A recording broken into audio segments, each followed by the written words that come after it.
Hello friends, कसे आहात तुम्ही सर्व? आय होप की तुम्ही सर्वजण स्वस्त, मस्त, हॅपी आणि हेल्दी असाल. आपल्याकडेचं कोणी असं अचानक जर आलं आणि आपलं घर जर एकदम अस्तव्यस्त पडलेलं असेल किंवा आपलं किचन अस्तव्यस्त पडलेलं असेल तर खरंच सांगा किती लाज वाटते ना. तर हीच गोष्ट टाळण्यासाठी आहे ना मी रोज दुपारी म्हणजे पूर्ण सगळं आवरल्यानंतर अगदी कपडे, फरची आणि पूर्ण जेवण वगैरे सगळं आवरल्यानंतर मी 10 मिनटं तरी माझ्या किचनसाठी मी देते.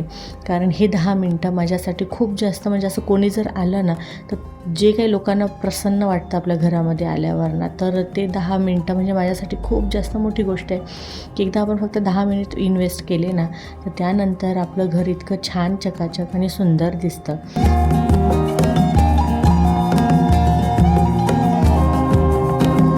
आमची बिल्डिंग पूर्ण मेन रोडवर आहे आणि त्यातल्या त्यात मी अगदी फ्रंटच्या बाजूने आहे, म्हणजे माझं घर अगदी फ्रंटच्या बाजूने येतं. तर विचार करा किती धूळ येत असेल, म्हणून मला हे रोज करावंच लागतं. आणि एक दिवस जरी मी स्किप केला किंवा नाही केलं ना तर खूप खराब होऊन जातं, अक्षरशः पूर्ण डस्ट लागते हाताला.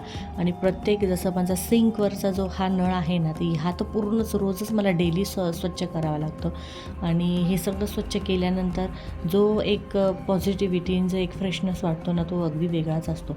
आता माझा हा डायनिंग टेबल आहे, हा आहे फोल्डिंगचा डायनिंग टेबल.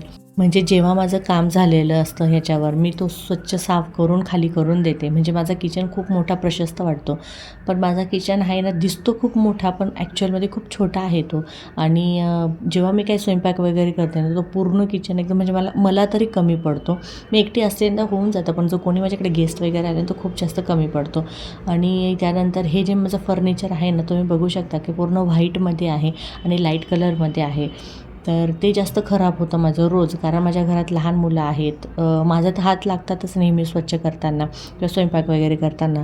पण माझ्या घरात लहान मुलं आहेत तर त्यांचाही वावर किचनमध्ये असतो, कारण दिवसभर गाड्या खेळता हे खेळता आणि ते हमखास ह्या ट्रॉल्यांमधून कधी खायला काही काढतील किंवा हे बघा असं खेळत राहता. म्हणून मग मला आहे ना हे रोज डेली साफ करावं लागतं आणि लागतं.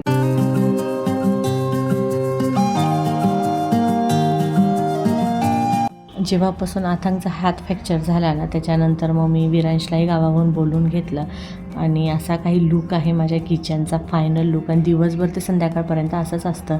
तर माझं स्वामी सेवा चालू आहे, स्वामी चरित्र सारामृत लावले मी.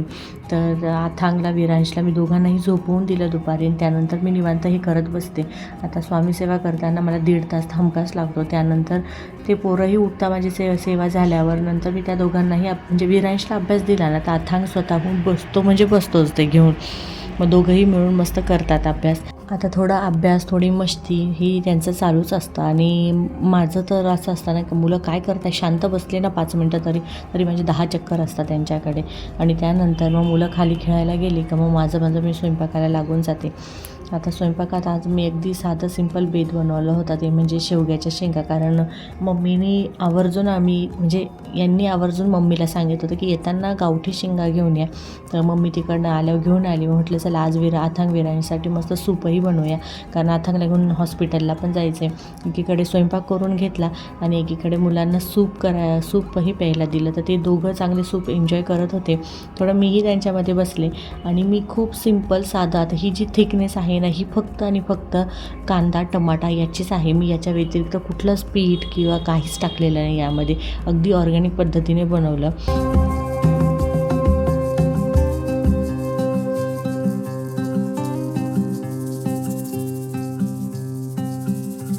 आता एकाचं बघून दुसरा खातो नाही का, असंच काहीतरी. तर विरांशला मी जर काही दिलं खायला म्हणा किंवा त्याला काही खेळायला किंवा काही अभ्यास वगैरे तर माझा अथंग त्याचं बघून का असेना करतो.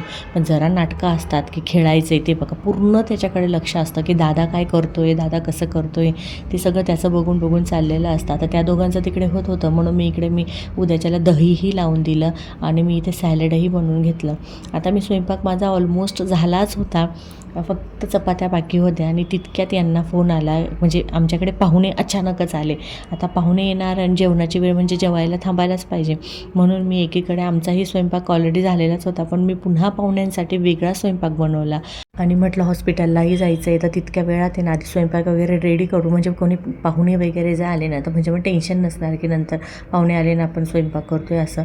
म्हणून मी पूर्ण स्वयंपाक रेडी केला, जितका होईल तितका मला ॲडजस्ट, म्हणजे मी 1 तासात तरी मी सगळं करून घेतलं, कारण जवळजवळ आमच्याकडे 3 पाहुणे येणार होते. आधी मी आम्हाला शेवग्याच्या शेंगा, भात, पोळ्या आणि असं बनवून ठेवलेलं होतं, सॅलड वगैरे सगळं तयार केलेलं होतं. पण गेस्ट येणार मग पुन्हा वरण भाताचा कुकर लावला, वांगे बटाट्याची भाजी केली, पापड, लोणचं आणि शेवग्याची भाजी अशी काही त्यांना मी जेवायला दिलं.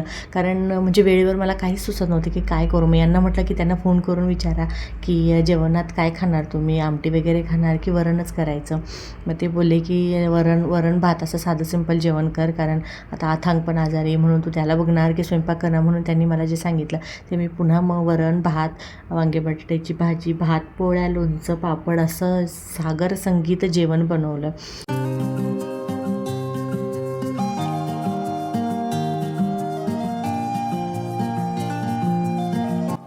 आणि आपण काय करतो आहे त्यात आपल्या मुलांची लुडबुड नसणार असं कुठं झालं आहे का? आता अथांग, विरांश मध्ये त्यांचं चालूच असतं, नेहमीचंच आहे. आता ते काही नवीन गोष्ट नाही. आणि त्यानंतर मग मी सगळा पूर्ण स्वयंपाक केला आणि पटकन रेडी झाले, कारण पावसाचं पण इतकं वातावरण होतं आहे ना आता सध्या नाशिकमध्ये, म्हणजे अगदीच असं आभाळ भरून येतं आणि असं थोडं एक दोन थेंब येतं. आता प्रॉपर तर पाऊस अजूनपर्यंत एकदाच झालेला, त्याच्यानंतर काही पडला नाही, पण तरीसुद्धा म्हणून मग म्हटलं की जितकं लवकर होईल ना तितकं लवकर जाऊनच येऊया, कारण परत लाईट जाणं, परत गेस्ट आले का मग ते बरं नाही वाटत लाईट वगैरे गेल्या. म्हणून पटकन घरातले उरकून घेतलं, आवरलं आणि आम्ही निघालो हॉस्पिटलला.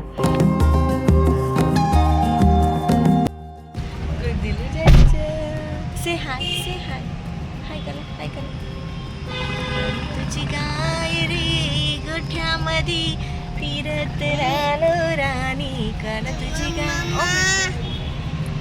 मग नंतर हॉस्पिटलमध्ये गेल्यावर आज नेमकी गर्दी होती, नेहमी कधीच गर्दी नसते तिथे, पण आज गर्दी होती. आणि त्यातल्या त्यात वातावरण असं झालेलं होतं ना की म्हणजे ते वातावरण इतकं छान वाटत होतं, इतकी छान गारगार हवा येत होती आणि खूप छान वाटत होतं. पाऊस तर काही आला नाही, पण वादळ वारं भरपूर सुटलेलं होतं नाशिकमध्ये.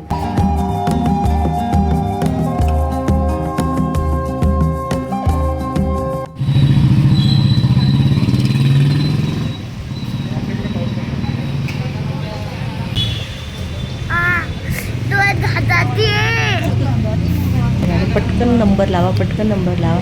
आणि खरं सांगू ना थोडीशी चिटिंग केली आणि नंबर बाहेर बसलेले होते, म्हणजे पेशंट सगळे बाहेर बसले होते ना, आम्ही आत निघून गेलो.